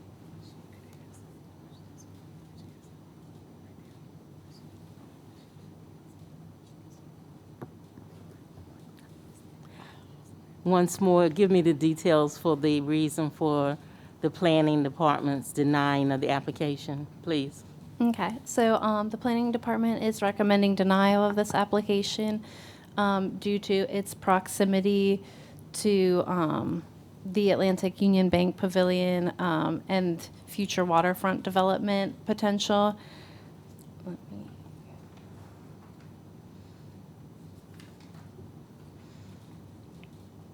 We believe it'll negatively impact the existing development and the future development along the waterfront. We believe that the proposed development of outdoor storage will be unsightly on a prominent waterfront property and has the potential to create excessive noise. And it is unclear if the proposed landscaping will serve as a viable long-term option for screening. Thank you. Thank you, Ms. Malzone. Commissioners, any additional questions? Okay, Madam Secretary. Thank you, Madam Chairman. Ladies and gentlemen, this is a public hearing on item Z-24-01. I have no registered speakers. If there is someone here who did not get an opportunity to register and would like to address this application, you may come forward, state your name and your address for the record, and you will have up to 5 minutes to speak. Appearing to be none, Madam Chairman, members of the Planning Commission, this public hearing is now closed. Commissioners, is there any more discussion? If not, we are in need of a motion and a second for Z-24-01. I move that we accept the application for Mr. Bento, request to rezone approximately 2.4 acres and amend proffers to allow the outdoor storage on the North Pier. And I think it would be to amend the proffers to extend them for 5 additional years. Is that correct? Yes. Well, then we need to say that. City Okay. Council needs to have that information too. So we just need a second. Madam Chair? Yes, sir. Yeah, the proffer letter is submitted does not reference the 5 years, so the original motion would be the accurate motion. Right. I did not hear. He said that the 5 years was not referenced in the application, So, so you would not mention that right now. so for what is the term that we're extending the proffers? There's no term. We're just gonna amend the proffers, is that what you're saying? Correct. A blank, like a blank check amendment, is that what you're saying? Yes, it would, the new proffers would be what was submitted in your package, which has no reference to a time period. To the 5 years.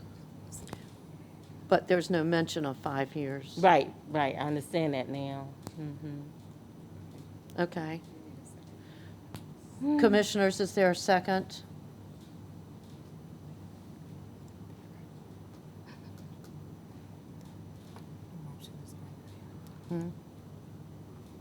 The motion- No? No second. The motion failed. The motion, yeah.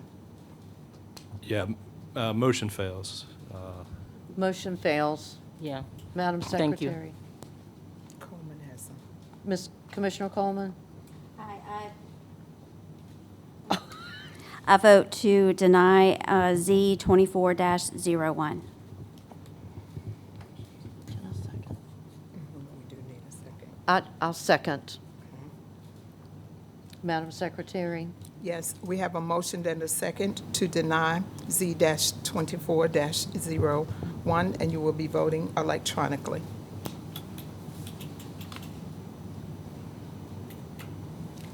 This motion is approved for the denial with a vote of 3-1.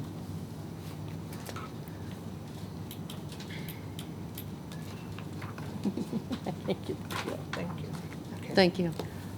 Our next item, AP-24-01, citywide. The city is proposing to adopt a plan for the Innovation District. The new document will be titled City of Portsmouth Innovation District Plan. The plan will recommend strategies and tactics for achieving the identified goals and recommendations for funding and tools for implementing the strategics and tactics. And you can view the plan on our website. The staff coordinator is Brian Sweats. Mr. Sweats is at the podium now. Thank you. Good afternoon, everyone. Good My name is afternoon. Brian Sweats. I'm in the planning department. I'm here today to present to you the Innovation Overlay District Plan. We're going to talk about three things in this presentation. First, we're going to do a brief recap of what the Innovation District is. Then we'll talk about the goals for the district and the recommendations to achieve those goals. So first, the where this district is. The district is outlined in blue as currently defined in the city zoning ordinance. It is bounded more or less by Effingham Street in the east, the Martin Luther King connector in the west, London Boulevard to the north, and County Street to the south. This is a kind of indicative shot of what it looks like in the district going down to High Street, where you see a lot of vacant and derelict buildings or just empty lots. The planning department had a number of public outreach events, workshops, listening sessions, presentations over the last approximately 2 years as part of this planning activity. We've outlined these in, in the calendar here, but I would just like to say that we had a large number of people show up to these events. We're talking 30, 40, even 50 people at some of these events, which is really a large number for an effort like this, especially in a district that doesn't actually have a whole lot of people living in it. The reason that we are trying to create this district is because this neighborhood has been underinvested in for decades, and we're attempting to change that challenge into an opportunity. And to do that, we've identified 4 key goals: to grow our own jobs, to build the greenest street in Hampton Roads, to create a great place, and to build an equitable community. I'm going to go through each of those 4 goals individually. The first, in growing our own jobs, we're looking at trying to bring a more entrepreneurial environment to this district. And so to encourage that, we need to have the correct types of infrastructure in place. An example of that type of infrastructure would be the city's fiber optic ring, which has been installed, although it has yet to be turned on. You can see the lines here in red with the outlines of the district in black. We're not exactly sure what we can use that for and how it'll be best used by small businesses, but it is there, and we do know it is a tool that will be useful for attracting them. We just need to figure out the best way to harness it. We also need to be able to provide space for people to sell their products. So whether that's something like a flea market like we have in Old Town during the spring and summer and fall, or if it's a dedicated market hall or some other combination of these things, but having a place that people know that they can come to find local goods and services. We also want to be looking at providing mentorship opportunities so that people who have an idea to create a small business but don't necessarily know how to start a small business have leaders who can help them, whether it's creating a business plan or learning how to do accounting or navigating city permitting processes, whatever it is. We have a lot of opportunity both working through our economic development department and looking at more informal types of relationships that we can build with people, business owners, leaders in the city. But the point here is that we're investing in trying to create a place for local and small businesses. We're not looking at attracting necessarily large companies. We don't believe from our research that the demographic supports that kind of economic development strategy. And as part of this overall goal here, with IC Norcom being right in the center of the district, we believe that we have an opportunity to harness the power of creativity in our young people and invest in them and help them to have a bright future here in Portsmouth and specifically here in the district.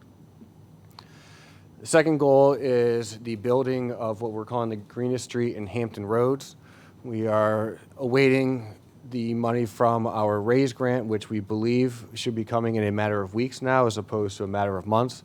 Once we have that money, we will be going out to the public to do design workshops and to make sure that we get dedicated buy-in to a specific design.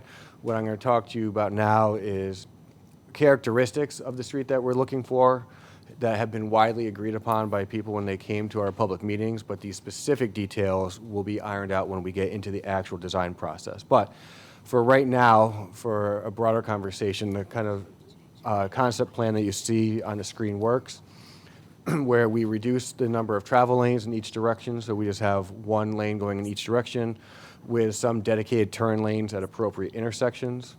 We have an off-street multi-use path for cyclists and pedestrians.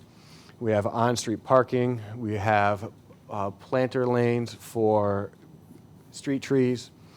And we've got wide sidewalks to accommodate, say, outdoor dining. As part of that streetscape design, we want to be including aspects of green infrastructure. So, for example, when we talk about street trees, we can build these specific types of wells that the trees go into that will direct the roots down away from the sidewalk, away from surrounding buildings, but then also have kind of like outfall openings in the curb so that water in the street, stormwater in the street, can travel into these planting beds to water the trees or vegetation that we've got there. So what we're doing here is we're both improving stormwater, we're mitigating flooding, and we're providing a steady source of water for vegetation that we want to plant so that it can stay alive. We also want to look at introducing sustainability features, so that might be things like solar powered for various electric type vehicles that we have, whether it's cars or it's something like a scooter. I saw an interesting article about the use in Los Angeles of this reflective paint that they're using in parking lots to help reduce the urban healing effect. That could be something that could be useful, say, in that multi-use path. That would both visually separate the path from the sidewalk, but then also help to mitigate the high temperatures that we see in the district. We're trying to create a great place. There's not a whole lot that's out there right now. So doing things like creating a more robust public art program where we can have pictures, murals, freestanding artwork out in the community that reflects the community, that is coming from the community. We're also looking at mixed-use style development with buildings pressed up to the sidewalk, facades that stretched across the front property line, taking parking back off of the street, taking stormwater features like BMPs off of the street, and trying to build a more equitable community. This is a map from the federal government back in the 30s that showed areas that they defined as hazardous, and is what you see in red, which is where the term redlining comes from. And this shows that the district itself was considered a hazardous place to lend to back in the 30s when that map was created. And one of the legacies that you see, not just in Portsmouth but across the country, in districts like this that were redlined, is things like a lack of street trees. So this is a map of canopy coverage out in the district, and you can see that there are essentially no trees out there, which contributes to higher temperature. It contributes to worse air quality. Adding trees back in can help increase property values. It improves aesthetics. It gives shade for people walking on the street. It helps to lower cooling costs in hotter months. So doing all of this kind of investment puts resources back into the pockets of the people who live out there. We also want to make this a safer place, especially to walk and to ride. This is a map of crash data for the years 2015 to 2022. The darker the color, the more serious the accident. And you can see that the accidents in this district tend to be either severe or fatal. I believe we had 5 or 7 fatalities in this district, which is a lot considering that there is a straight road without a lot of visual things to distract you. There's traffic lights. There's not a whole lot of traffic. So it really should not be this dangerous to drive on High Street, and we believe that this new streetscape can help to solve some of those safety issues to the benefit of people who are living and working in the district. I'd like to talk about the recommendations for the plan to support those 4 goals. But before I do that, I want to point out that we are kind of breaking the district into 3 distinct segments. Working from right to left on your screen, we're starting with Maker Square, where we're looking at bringing in and creating a maker space. A maker space would be something of a light industrial type warehouse where tools and other resources are supplied for people. They have access to come in. They can rent a workshop or a workspace.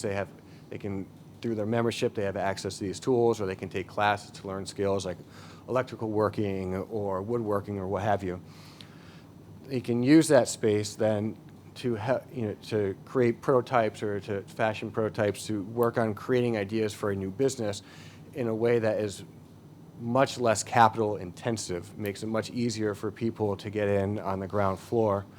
And then it makes sense in this district because we've also got a lot of vacant or derelict buildings out here that lend themselves to renovation. That's a more sustainable option, which fits with some of the goals that we have for the district, because you're capturing that carbon by reusing it as opposed to knocking it down and building something new. It's also a cheaper way of doing things. So looking at the idea of a maker space out here to go along with things like art studios, maybe a commissary kitchen, a market hall where people can sell. And then up on the top right of the map, you'll see the small business center, a place where economic development can have a presence in the district to help people, young entrepreneurs and small business owners who are looking to advance or trying to figure out the best way to advance, but they're not quite sure how to do that. We can provide that kind of expertise. Uses out here would be supported by almost 100 new units that have been approved by City Council and are currently in the site plan review phase with the city. So we're really excited about the potential that's out here. There has not been much development in this district, and especially along High Street, in a very, very long time. Moving to the west down High Street, we have this Health and Wellness Square, which is built around the existing health uses that are out there. So we have the new Hampton Roads Community Health Center, and we've also got the City Social Services and Behavioral Health Care Services, along with the Portsmouth branch of the Virginia Health Department. We had a number of conversations with the Hampton Roads Community Health Center, and they've been talking about how there are a number of services they would like to provide to their clients, but they are just not available. And so we think that this is a place that makes sense to bring in some complementary healthcare uses, especially in a mixed-use type of urban design. Healthcare uses generally tend to be quiet, and so they're not going to be distracting or annoying to people who might live above them or even live next to them, depending on how a building is shaped out. But we also have a lot of vacant area out here that we could use to build more housing, and we know that the city needs a lot of new housing. Finally, we have the Martin Luther King Gateway at the western end of the district. This is mostly light industrial or industrial properties. We are not making recommendations to change what is out there. We've made consistent promises to the business owners in the community over the last 6 or 7 years, going back to our first land use area plan out here, that we were not going to do anything to prohibit them from operating their business as is or to be able to expand their business. We want to encourage the businesses that are currently in existence out there. We want them to keep growing and thriving. We also believe that the light industrial spaces like the Quonset huts that are currently out there provide kind of a natural graduation space. So for people who are in the maker space and who become successful and they need more space, this is something that's right down the street. So as we invest in people here in Portsmouth, we are also investing in the type of spaces that they can graduate to so they stay here in the city. So now we've got those 3 areas. What are we looking to do in those areas? So we have 10 specific recommendations in the plan. First is the High Street streetscape that we've talked about. Again, the idea is to make the street safer. We can do things like by building these curb bump outs so that the distance to walk across the street is shorter, so it's safer that way. Again, getting our shared use path off of the street to encourage more non-professional style cyclists, especially things like families with their kids, to be riding on the Southampton Roads Trail. So we'll take them right down to downtown Norfolk. They can get on the ferry or come from the ferry and ride through Portsmouth. Either way, it's about getting people out safely on the street, which then contributes to things like window shopping and retail establishments that you go past. We would like to have a district-wide tree planting program. This chart here kind of shows how when you get into a more urban downtown type environment where you have more impervious surface, the temperature goes up. As you move out into the suburbs, into more rural areas, there's less impervious surface, there's more trees, the temperature goes down. So we would like to try to bring that kind of style of development into the innovation district. We want to create new gateway features so that people who are entering the district know that they're coming into something new. We want to expand our public art program so that we have more public art, whether it's murals or freestanding statues and sculptures. And something like this that you see on the screen is a good example of that. This is a solar-powered project. You can see it encourages people to congregate together, but it's also tall and it attracts the eye, so it shows that there is something going on here. And it is kind of a good example of this idea of CPTED, crime prevention through environmental design, where you design buildings, you design public spaces very specifically so that they're well lit and that they encourage eyes on the street so that people feel safer when they're there. We know that to try to make these types of things happen, we want to make it easy for people to build them. And so to do that, we know that we're going to have to update our zoning ordinance and specifically the Innovation Overlay District part of the zoning ordinance. We anticipate coming back to you in the next couple of months with proposed changes. But broadly speaking, things like making mixed-use development a by right use. And I'd like to, again, reiterate that we're talking about mixed use and not multifamily. The idea here being that we want to try to encourage people to build mixed use and not just dedicate all of that space to multifamily. Mixed use here in a taller building, this is called a 5+1, where you have a non-residential use on the first floor, and then you have 5 stories of residential up above. In some areas of the district where we are in a flood zone, that first floor might be first floor parking. So in the Harbor Vista building across Crawford Street, you notice that that first floor is parking, but it's designed in such a way that it is not noticeably a parking garage when you drive by. So that kind of intentional design is something that we would like to see on the district as well. Reducing parking requirements so that the space can be more productively developed and used. These are all things to lower costs for developers and give them better insurance that their projects can happen, which increases certainty, which makes people more likely to want to invest in the district. The public was very loud that they wanted to see sustainability and resiliency characteristics introduced into the district. So we've talked about the tree planting, for example, and there's a number of other things that we will be recommending that buildings can do or that public spaces can do to be designed in a specific way so that they are more sustainable and more resilient. We believe that the makerspace concept provides more economic resiliency. We also believe that there is a huge market for more healthcare uses in the city, and so that, again, is strengthening a part of our economic base that probably could use a little bit more support, especially because jobs in that sector have been increasing steadily in Portsmouth for at least the last 20 years, and those are jobs that are not going to be outsourced. Okay. Equity and inclusion were founding principles of this plan, and we feel like we've done a pretty good job of making sure that they were thought about at every point during this process. So, for example, we talked about, trying to tackle some of the legacies of redlining through tree planting. We also know that access to healthcare in Portsmouth per capita is much lower than in surrounding cities, and so we feel like this plan and its encouragement of more healthcare uses in the district provides more options and more access to people in Portsmouth, which is a more equitable outcome.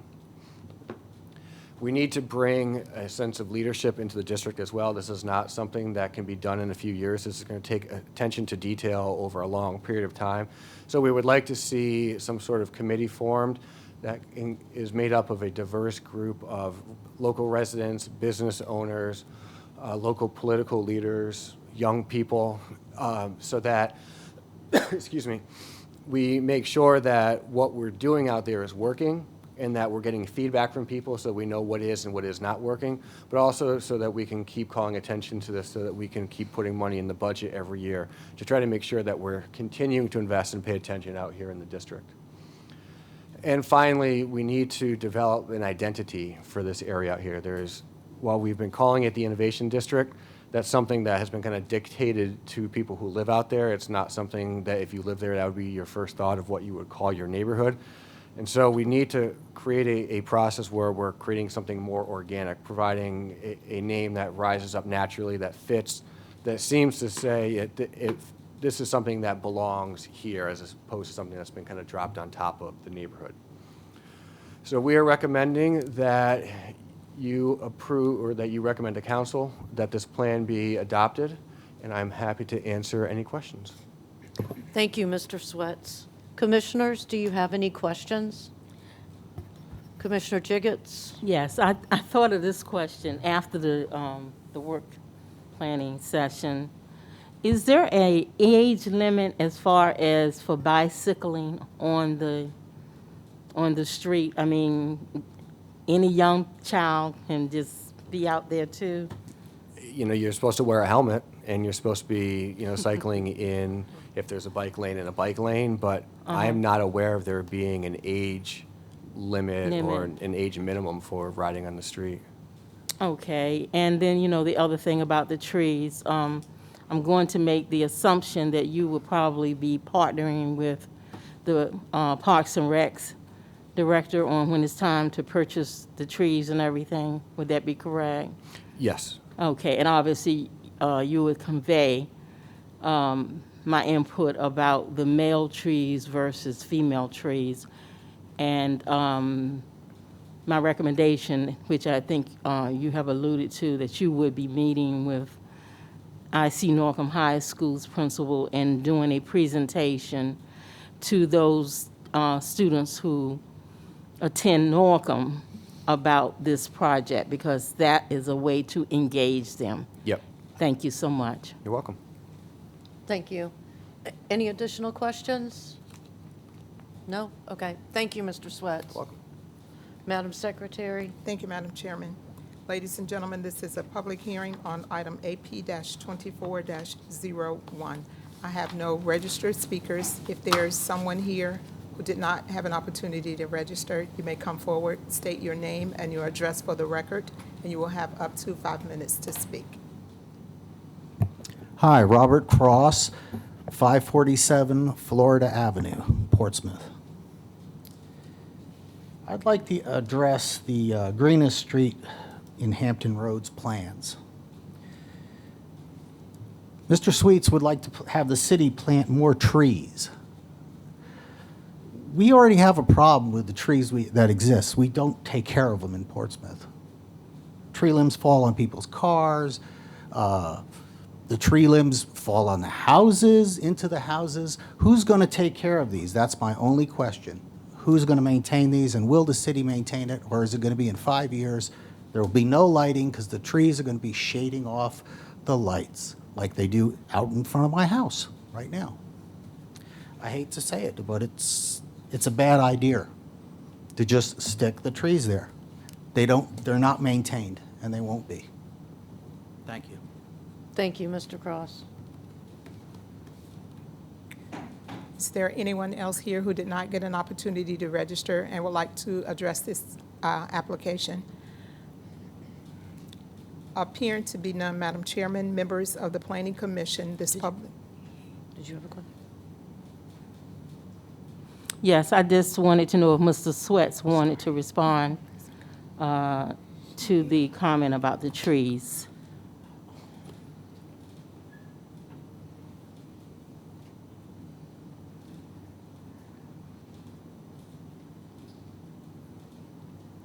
Sure. So I would say that trees are a form of infrastructure, like any other thing that needs to be maintained. The city has contracts for maintaining trees throughout the city.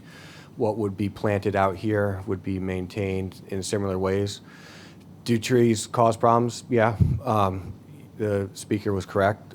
My wife had a tree limb fall on her car parked in front of our house. But we believe that the benefits that a tree planting program would provide to the district outweigh the negatives that could potentially come from trees growing out there. Thank you. Thank you, Mr. Sweats. Thank you. Go ahead. Robert Cross, 547 Florida Avenue, Portsmouth, Virginia. Unfortunately, Mr. Sweats did not answer my question. Who is going to maintain it? He says the city will. However, the city has failed to maintain the trees it already has. The leaves will fall, they'll plug up the drains. I mean, this goes on constantly already. As far as heating, what about pergolas? You know, you want to shade it off, you could shade the street. There's ways to shade the street without putting in trees. But the city is not going to maintain the trees. Thank you. Thank you, Mr. Cross. Commissioners, any additional questions? Madam Secretary? Thank you, Madam Chairman. Appearing to be no additional speaker, Madam Chairman and members of the Planning Commission, this public hearing is now closed. Commissioners, is there any more discussion? If not, we are in need of a motion and a second to approve AP-24-01, and I believe it's identified as the Innovation District Plan. I so move to adopt the proposed plan for the Innovation District. I second. Thank you. Madam Secretary, we have a first and a second. And we will be voting electronically.